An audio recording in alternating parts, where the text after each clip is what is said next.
So welcome to another edition of Round Zero. This for Oktagon 41, the show that gets you warmed up for the fights ahead. Joining me this week, what a lineup I have. First of all, we're known in England for King Charles, but did you know we have a Carl Prince? Welcome, Carl Prince. We've got Lerone Murphy, the UFC featherweight, and of course the one and the only Pavel Neruda. Guys, we are just moments away from this fight card kicking off, and I'm going to jump to you first, Pavel, because we are in Liberec, the first time we've rolled into this city, and we saw from the weigh-ins yesterday the reception we're getting. How excited are you to be here?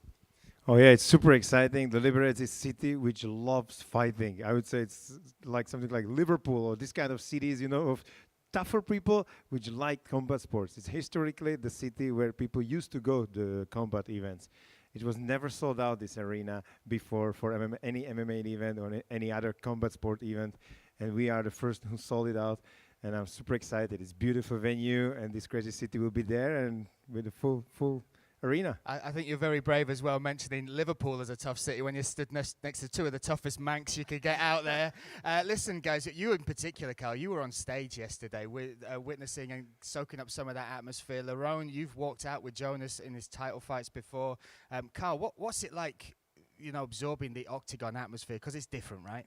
Yeah, like the area here it's so, the region is so like tuned on to MMA. We kind of envious of it, you know, coming from England. Like the people are superstars here. The reception that VEMOLA got when he walked onto the cage for the weigh-in was like insane. It was like a hero's welcome and everything like that. And I don't even think he's even from Liberec, so it was quite amazing to see, and we're in awe of it, really. And Lerone, you got to walk out with Jonas as well. You've walked behind him. You've walked out into major stadiums yourself, and congratulations on your last victory. We've got to say that. What's it like watching Jonas, somebody that you've trained with and come through the ranks with? What's it like being part of those moments with him? Yeah, it's great. He's like a superstar here. Obviously, if you've seen him in the mall yesterday, he got like 1,000 pictures, and it was good to see him. And he's like bigger than the other stars you see all around the world here. Because they love MMA, so I'm happy for him. I'm happy to see he's on a big stage now. I've watched him from the smaller shows in the UK, and he's doing well. I've got to ask you the question as well. Is it more nerve-wracking walking out behind him or walking out to fight yourself? Behind him, because I'm in control of me. I'm not in control of him. So, it's always. I feel like it's more nerve-wracking watching your friends fight than yourself. Let's have a little look at these two guys that are going to be the main event today. Oktagon 41, there's been so much back and forth. That bantamweight crown is resting on two heads as it stands. The interim champion, Gustavo Lopez, taking on the one and the only Jonas MAGARD. Pavel, this has really built into something special, right, this fight. I mean, both their skill set is fantastic, but what's happened outside the cage has really added to this fire. Yeah, totally. Like how super different they are, right? Like Jonas is always the one who is trash talking and trying to push him and trying to get inside of Lopez's head, and at least he looks like he's resisting constantly, just smiling, like he looks like in jacuzzi constantly. and I mean, we can expect the world class of MMA. I would say really the best level of fighting. I mean, how those two guys can perform, and I cannot wait. But I'm super curious because yesterday on the weigh-ins, I was trying to like read their minds, kind of, which was almost not possible. But it was interesting that the Jonas was still trying to be like the strong, the tough guy. I don't know how you guys, you talk with him afterwards for sure. What is your impressions after the weigh-ins? But what I saw was like maybe the Jonas is more nervous about the Lopez and his tranquility, or what do you think? What was the thoughts afterwards? What were the conversations after the moment, the stare down, the head-to-head? Yeah, I don't think he's nervous. I think he's just ready to fight. He switched on to fight mode yesterday, and he was ready to go. But Lopez looks like he's keeping a calm face, smiling. I think that's more of like a mask almost to nerves. Could be, yeah, I agree. Yeah. That's interesting. Well, look, the social media has been phenomenal between the two. Let's just take a little look at the back and forth, some of the back and forth they had online. Gustavo, time is ticking, and I'm coming for you. Tick, tock, tick, tock.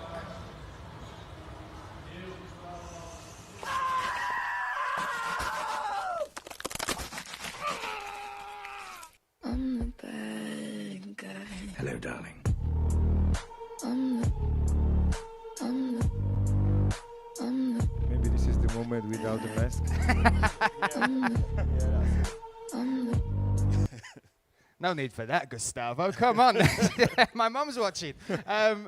Carl, you've been with Jonas for so long. You've seen him evolve, not just as the martial artist, but also this persona that he's got. And he embodies everything, doesn't he? Like when he's doing this, the mind games are part of his fight as well, right?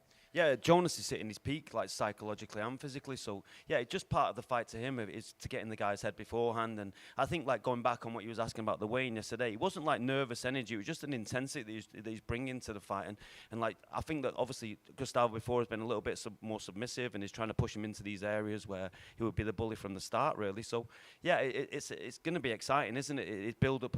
The build-up's been fantastic towards it. We always enjoy like a Jonas build-up. We know there's going to be some fun end games and history on it, so no surprises there.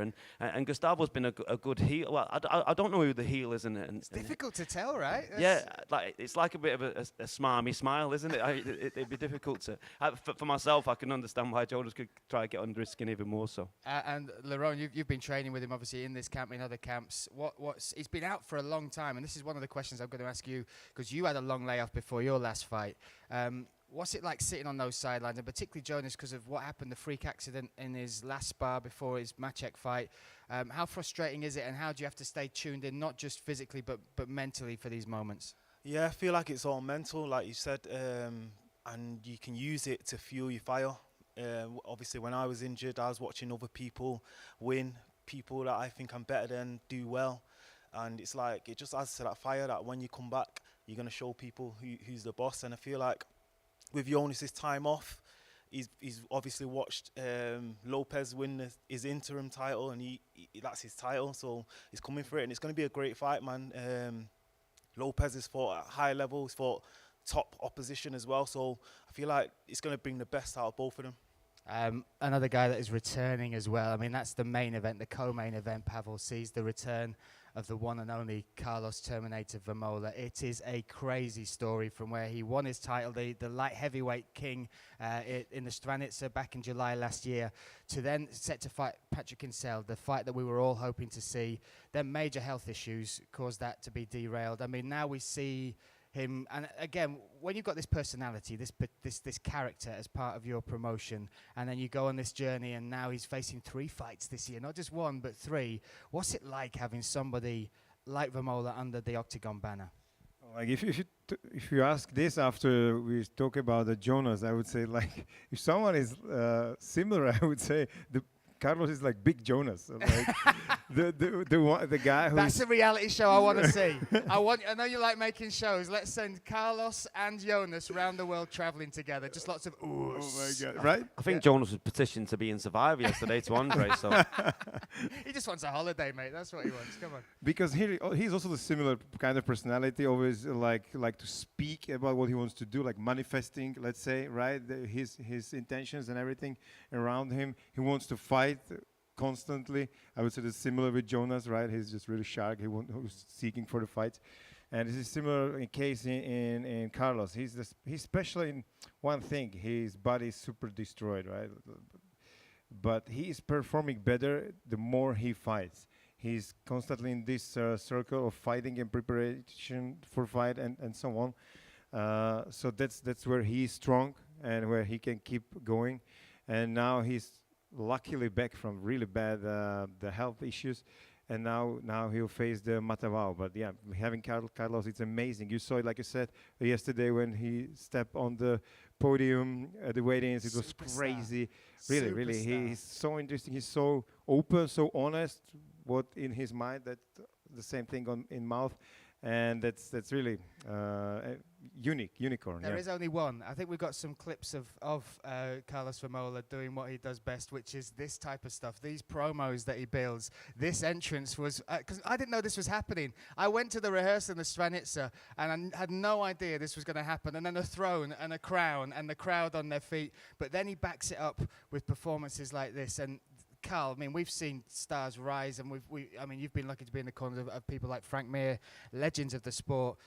Seeing Carlos VEMOLA here, it's almost like the perfect storm, right? Yeah, and he's really stepped up his game. Like Oktagon have really stacked the middleweight and the light heavyweight divisions now, and you can see that that's provoked like a rise in him again. And he knows that there's a myriad of contenders out there. Obviously, he's got MATAVAO tonight, and then moving on to perhaps Patrick Kinsella in 6 weeks.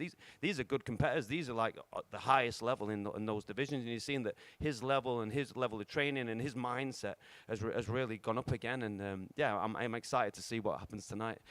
Sorry, I was going to say, and it's exciting to see him come back because, again, he posted this picture when he was in hospital. This is when he withdrew from the original fight. And Pavel, I'll jump to you. It was, and we won't go into the depths of exactly what was going on, but it was extremely serious, the condition he was in, right? Yeah, it was big inflammation, like from elbow it starts, and in a couple of hours it goes through the whole body. Suddenly he has a big bubble here from, I don't know, it's crazy inflammation.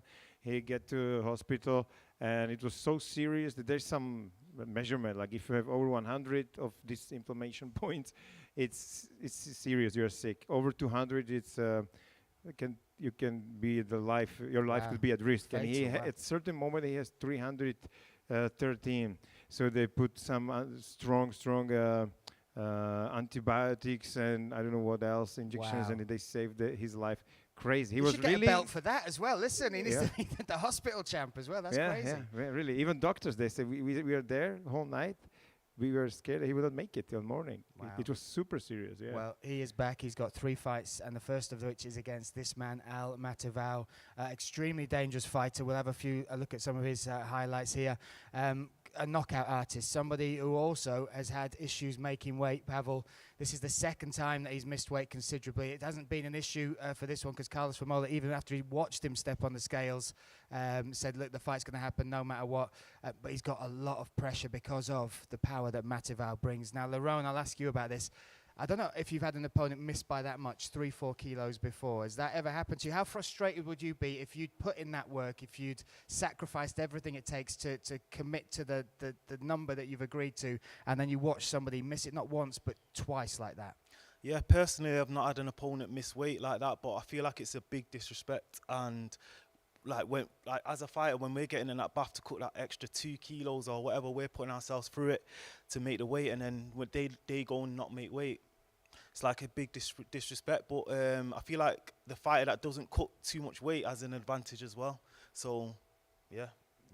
I think like statistically that's true as well, isn't it? Like by not making weight, I think the person who doesn't make weight would by all intents and purposes win more fights than the guy that does. So it's coming with a big advantage. And these Hawaiian guys, they can really throw down, can't they? And he's got one way to win, and that's a good chance for him to win against VEMOLA the way that he comes out, especially within the first round. He's going to come with pure aggression. And then VEMOLA's going to have to shut him down. And like Lerone says, it is a massive disrespect and make him pay for it. I'm sure that VEMOLA has that in his mind. When you've got these 3 fights lined up, Pavel, with VEMOLA, and you see him take an opponent like MATAVAO, who we saw what he did to Mazuk, who is a monster himself, how much do you sweat at the side of the cage? I mean, because this is as risky as it gets. Everybody's overlooking MATAVAO, but he needs just to connect once, right? That's how he has made his career with those one-punch knockouts. Exactly. This is the moment, like we can be when we can be witnesses of big silence in the venue when this would happen. That MATAVAO will hit his. Oh, you his will punch, hear a noise. right? It'll be Kinsel screaming from Prague. They say, "What? Come on!" Exactly. Yeah, he's super dangerous now, even more after he missed the weight. He will be heavier. I don't know if he struggled or not that much by cutting the weight, but I would say not.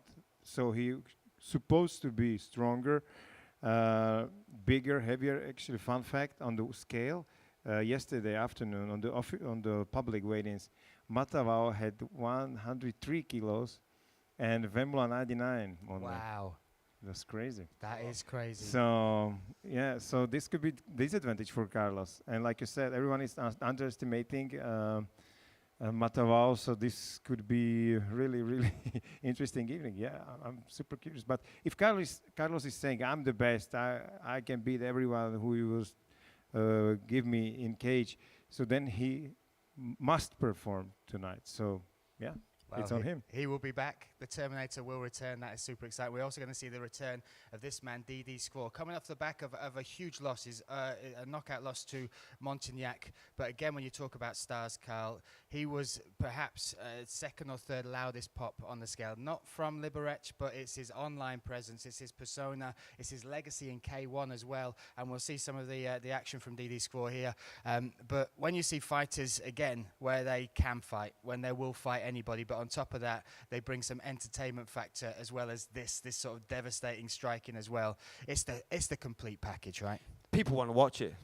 I want to watch it. This is what we tune in for. We want to see the guys like MATAVAO, like SKVOR, who can really throw down and hurt their opponent within like a millisecond. And it's a game of inches, isn't it? Especially at this level, and especially within the middleweight, like the heavyweight divisions. If you like you zig when you should have zag, it's going to be all over. So yeah, I'm not surprised that is Slovakian, correct? Is it in this Czech. Czech. So even like you got such a great response in here, but not surprising. Even like Baba Yaga, the guys, these guys are like legitimate superstars. Lerone as well, I know you're a particular fan of the striking arts. Let's just give you some of his credentials. Octagon Underground champ, which is modified rules, so basically Muay Thai and small gloves.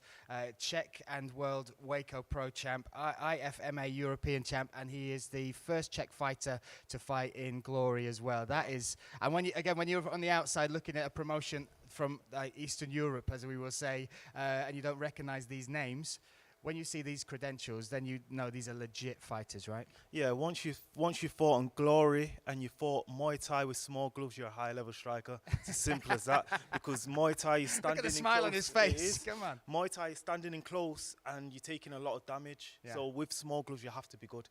Yeah.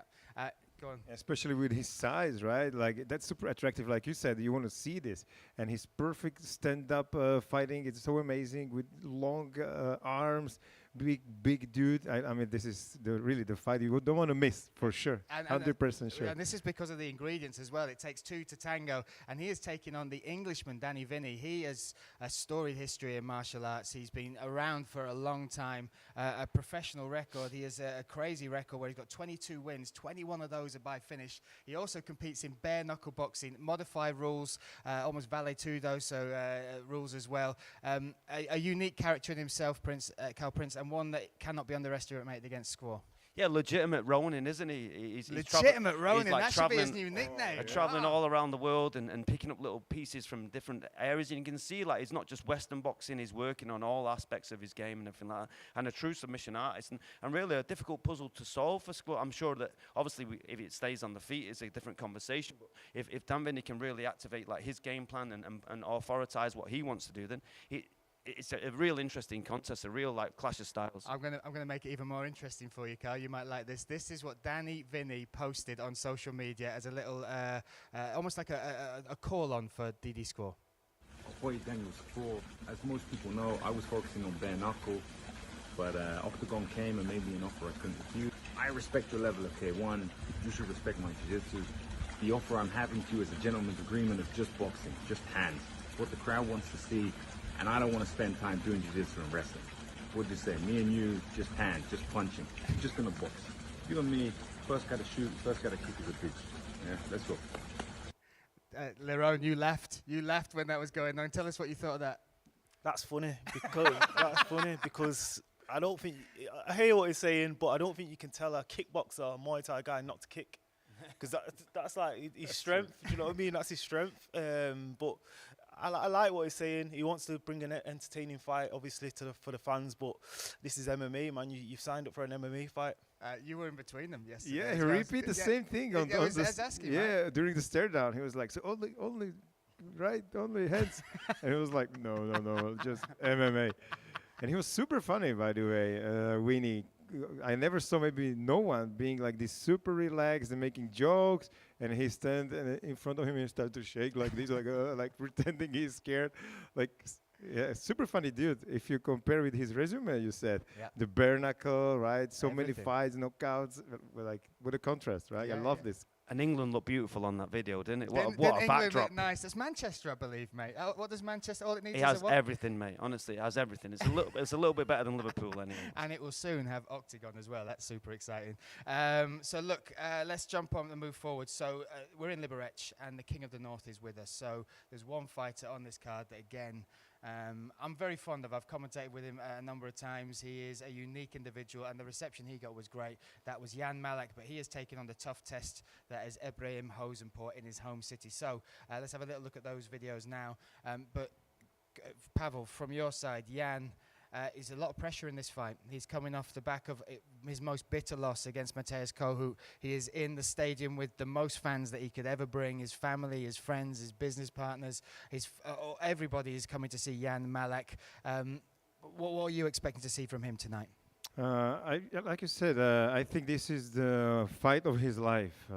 Because if you look at it personally on him, like you said, from his perspective, really, it's his hometown, all what you said.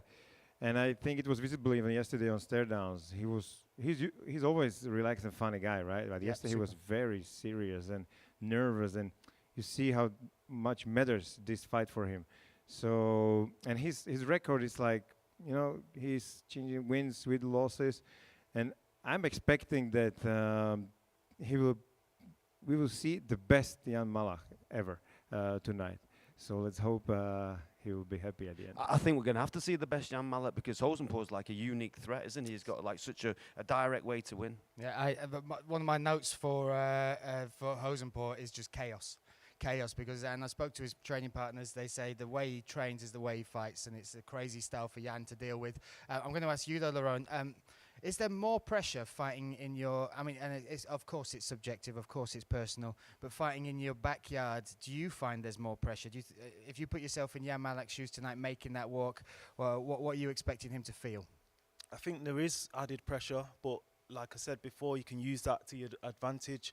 I feel like the pressure is more the expectation to win rather than anything else. But like you said, he can use that to his advantage. He can know that all his friends and family are there. He knows that he needs to win, so we're going to see the best version of him, I think.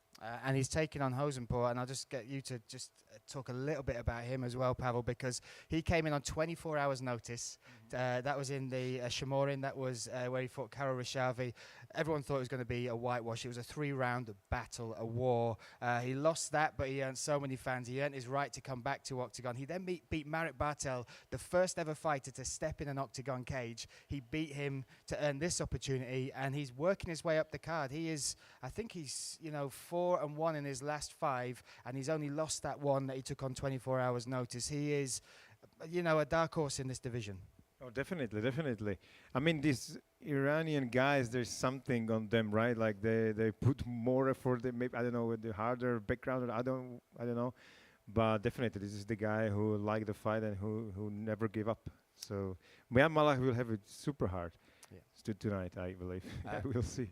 Speaking not easy. Sorry, speaking of a guy who likes to fight, we have one heavyweight contest on this card, and the judges, you can go grab a drink, you can do what you want, have a nap if you like. On one half of that is Adam Pawash. Let's have a little look at the highlights and the clips, the chaos that this man brings to the cage. Last time we watched this, Pavel, I remember watching it, and we were both looked at each other after the fight against Tadej Deichmann. This was just chaos personified, right? Hunted for the kill, back and forth they went. I thought that was 4 or 5 minutes of my life. I went back and watched it again just last night. 2 minutes. That all happened in 2 minutes 20 seconds. It was one of the most ridiculous fights and absorbing fights I've ever watched cage side. Yeah, and absorbing a lot of energy. Yes. Right, like those two guys. And Jan Pawash, I like him because he's super big guy. I don't know, he was like around 120 kilos yesterday. Just under 120, yeah. But he's moving like light heavyweight or something. Like, he's super fast. Like, I like his eye, how he's, when he punch, he hit most of the time. So, definitely, this will be something. Pawash is one of the top prospects in the whole world at the heavyweight division. He just comes for the kill throughout, doesn't he? And there's no surprises what you're going to get tonight, Brian. That's super exciting. His dance partner is Todev as well, so he's from Bulgaria, but by way of Stuttgart. If you look at his record, I think it's something like 6, 7, and 5. But he is on a 5-fight win streak coming into this. He has also been competing over the last 2 years heavily in kickboxing. And his manager said to me, he said, look, it will look like chaos, but the difference in the cage between these two is my fighter has better decision making.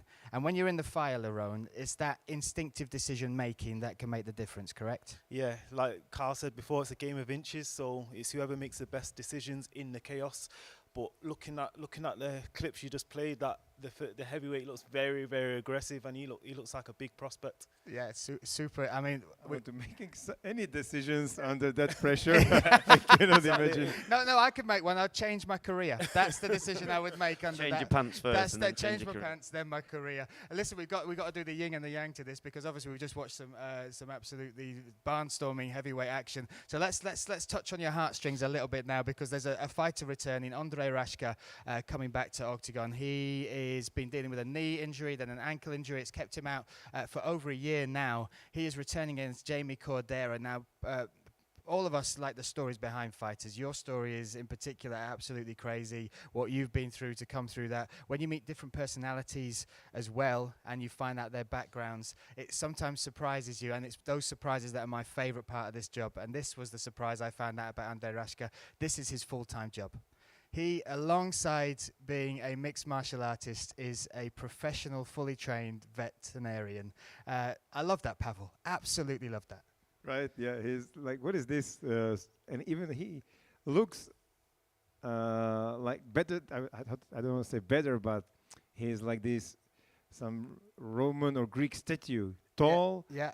You can see all muscles, Yeah. huge, this deep voice, like he's like a prototype of MMA fighter. And then you switch and you see this with cats and, I don't know, rabbits saving their lives.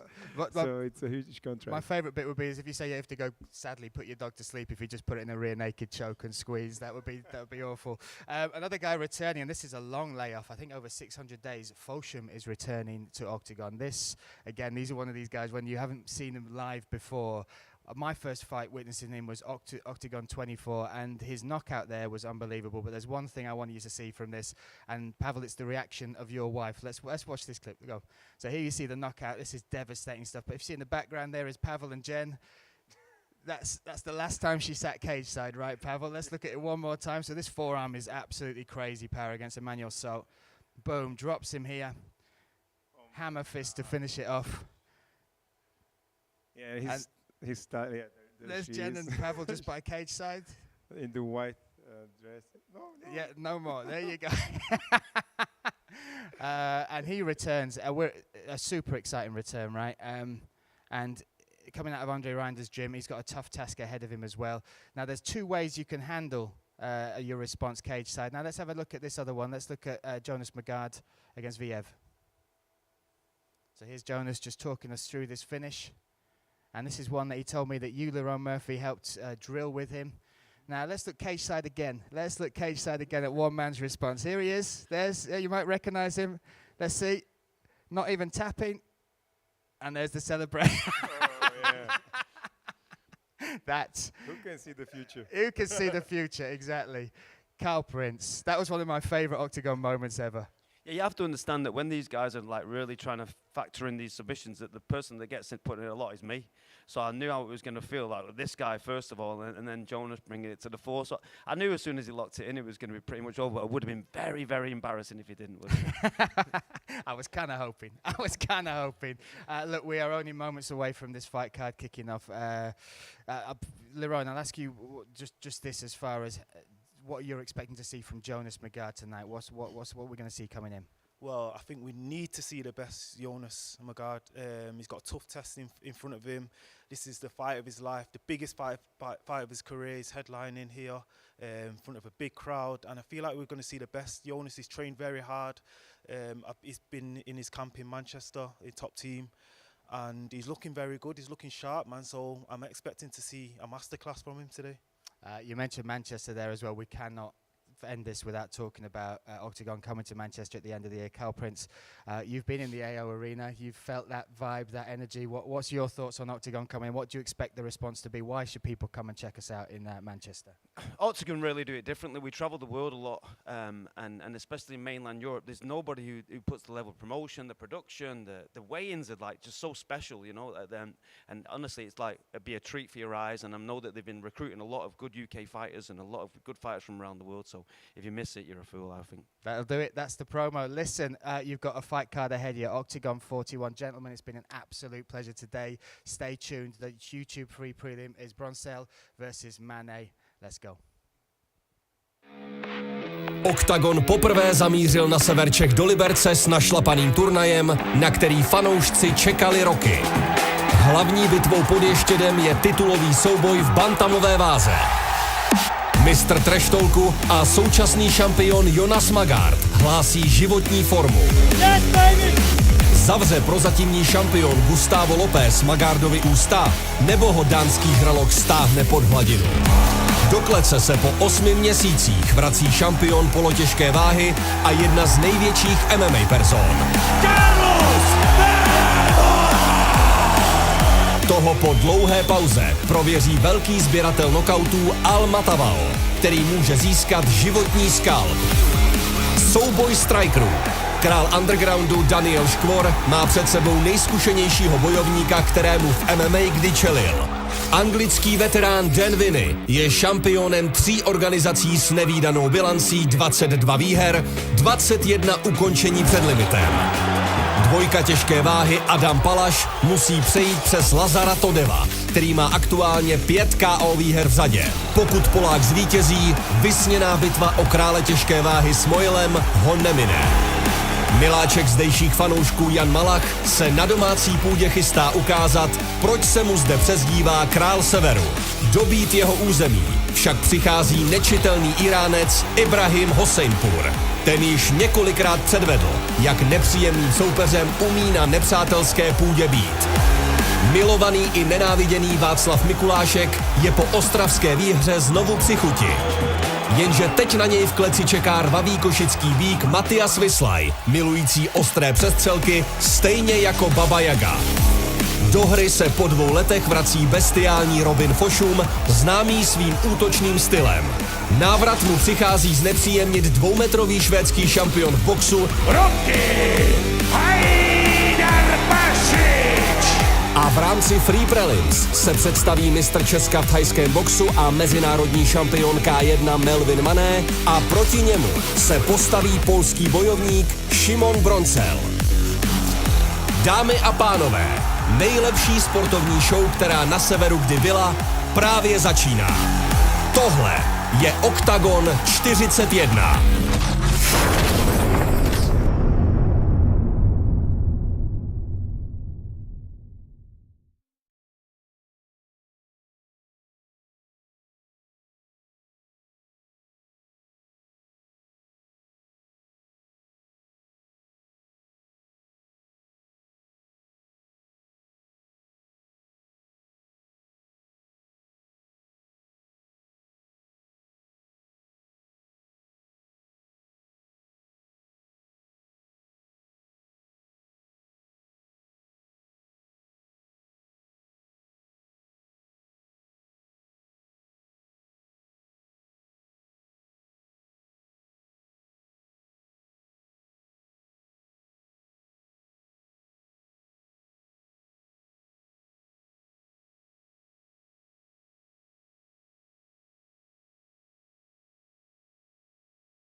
Oktagon poprvé zamířil na sever Čech do Liberce s našlapaným turnajem, na který fanoušci čekali roky. Hlavní bitvou pod Ještědem je titulový souboj v bantamové váze. Mistr treštolku a současný šampion Jonas MAGARD hlásí životní formu. Zavře prozatímní šampion Gustavo LOPEZ MAGARDovi ústa, nebo ho dánský hralok stáhne pod hladinu. Do klece se po 8 měsících vrací šampion polotěžké váhy a jedna z největších MMA person. Toho po dlouhé pauze prověří velký sběratel nokautů MATAVAO, který může získat životní skalp. Souboj strikerů. Král undergroundu Daniel SKVOR má před sebou nejzkušenějšího bojovníka, kterému v MMA kdy čelil. Anglický veterán VINNI je šampionem 3 organizací s nevídanou bilancí 22 výher, 21 ukončení před limitem. Dvojka těžké váhy Adam Palaš musí přejít přes Lazara Todeva, který má aktuálně 5 KO výher v řadě. Pokud Polák zvítězí, vysněná bitva o krále těžké váhy s Mojlem ho nemine. Miláček zdejších fanoušků Jan Malach se na domácí půdě chystá ukázat, proč se mu zde přezdívá Král Severu. Dobít jeho území však přichází nečitelný Iránec Ibrahim Hoseinpur. Ten již několikrát předvedl, jak nepříjemným soupeřem umí na nepřátelské půdě být. Milovaný i nenáviděný Václav Mikulášek je po ostravské výhře znovu při chuti. Jenže teď na něj v kleci čeká rvavý košický býk Matias Vislaj, milující ostré přestřelky stejně jako Baba Jaga. Do hry se po 2 letech vrací bestiální Robin Fošum, známý svým útočným stylem. Návrat mu přichází znepříjemnit 2metrový švédský šampion v boxu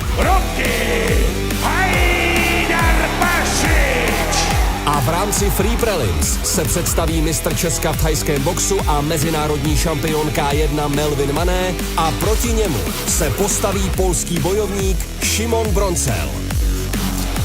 Dámy a pánové, nejlepší sportovní show, která na severu kdy byla, právě začíná. Tohle je Oktagon 41.